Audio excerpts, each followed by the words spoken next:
the climate crisis is one of the biggest crises our planet has ever faced, certainly our species has ever faced. Farmers are some of the most vulnerable to fluctuations in climate, and we're already seeing so many farmers being really at the front lines of who's being most affected. Climate change is just creating a lot of uncertainties for our farms. So we're sort of at this precarious point. This year we had 2 months of constant rain.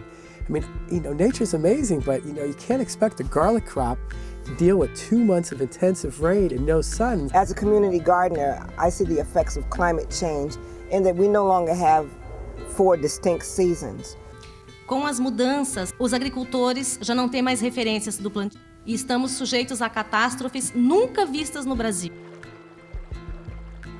There is an impact that is visible. The rise in seawater levels, and I think along the coast there is a crisis. Secondly, there is desertification. And the third, of course, the drought is becoming a very recurring phenomenon. Farmers in Africa are seeing the effect of climate change. Because of climate change, we have severe hunger situation. The parts of the world that are likely to be most severely impacted are the places that are already at risk of hunger but have the least capacity right now to help protect people. Que se estén violando derechos humanos básicos, derecho a la vida, derecho a la salud, derecho de un ser humano a que pueda respirar. Y a eso nosotros sí le llamamos violencia.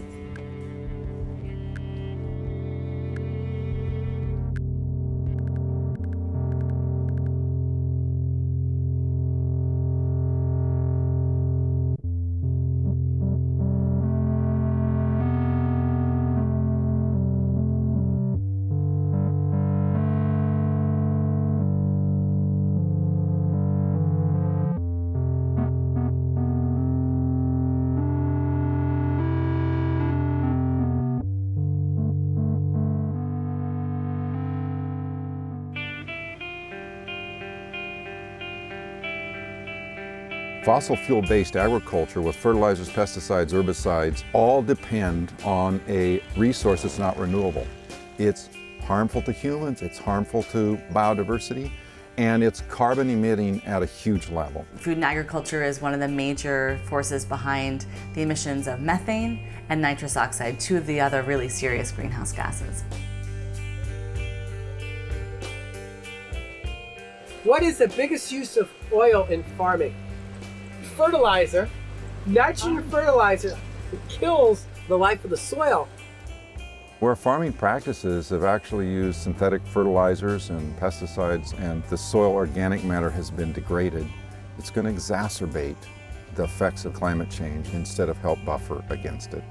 After 40 years of Green Revolution in India, 120 million hectares are faced with various levels of degradation as far as soil is concerned. The natural resource base on which farming is done is destroyed. Einstein, my hero, said, the same consciousness that got us in this problem isn't going to get us out of it. The very same practices that got us into this fix, that helped to heat up the planet, are being promoted now as the solutions that are going to get us out of this. Many of the leading agribusiness companies that are claiming this is a sustainable way to farm, and it's the most absurd claim that could be made. This is a fossil fuel toxin-based system, and if we look at any definition of the word sustainability, that doesn't qualify. It's not. It's a co-opting of the word sustainability. Climate change is not something that you can engineer a gene into a plant for. Climate change is a really complex set of processes.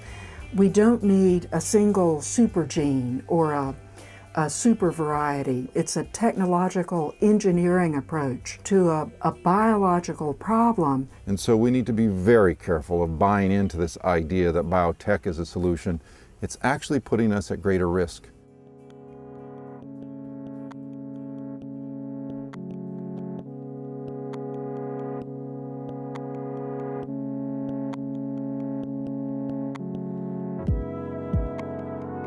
Something incredibly hopeful is that communities all over the world are resisting and are showing that there is another way forward.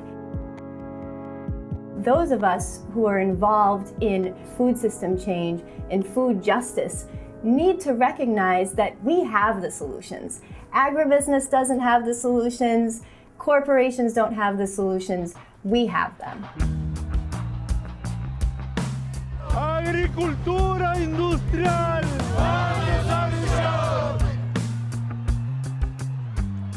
Agriculture could move from being one of the major contributors to climate crisis to actually being one of its easiest, fastest cures, because we'd move from an emission-based focus of chemical use to a biological-based focus of sequestration. We practice organic no-till practices that build beautiful soils, sequester, hold carbon in the soil rather than release it to plowing. Organically managed farms can actually help us store an incredible amount of carbon in the soil. Over the years, the research at the Rodale Institute has shown that, particularly in stress years, organic systems can produce typically more than conventional synthetic-based systems. The people who are most at risk of hunger and who are most at risk of the severest impacts of climate change are also the people who need to be engaged in implementing these solutions on the ground. If we are to address climate change, we should check on farming systems that are more in harmony with nature. We need very much to be preserving the kind of genetic diversity that indigenous peoples, traditional peoples, women in particular, have been maintaining. Small-scale farmers have a wealth of knowledge. What they need is empowerment. ¿La agricultura qué es? Nosotros consideramos que la agricultura, su nombre lo dice, o sea, es muy fácil. Agricultura. O sea, es muy sencillo. Tiene que ser algo tuyo, algo cultural, algo que te identifique. The work that I'm doing with community gardens, I feel is part of the solution for climate change. We are putting more greenery on the planet. All of us really need to be involved because the world is a global village now, and what impacts the developing world also affects the developed world. So we have to be concerned. We cannot just afford to sit back and watch things going wrong. We need to work together in order to combat the climate change. We can also start thinking of ourselves not just as part of a food system as eaters, but also part of a food system in terms of citizens. So what do we want to say to our elected officials? What kinds of policies do we want to see? What do we want to see beyond our plate to help create a truly climate-friendly food system? If you want your voices heard, you should put your voice at a place where it can be effective.